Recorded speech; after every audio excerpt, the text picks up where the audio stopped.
వెంకటేశ్వర స్వామి సంపూర్ణమైన శుభ ఫలితాలు ఇవ్వాలంటే ఒక ప్రత్యేకమైన విధి విధానంతో వెంకటేశ్వర స్వామిని తిరుమలలో దర్శనం చేసుకోవాలి.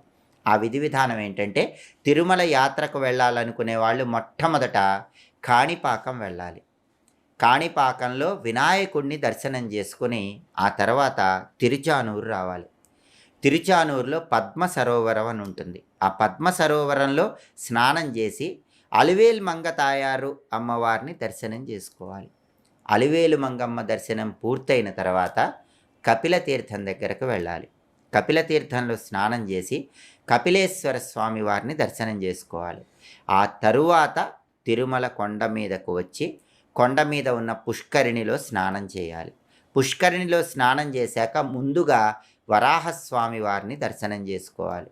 వరాహస్వామిని దర్శనం చేసుకున్నాకే వెంకటేశ్వర స్వామిని దర్శనం చేసుకోవాలి. వరాహ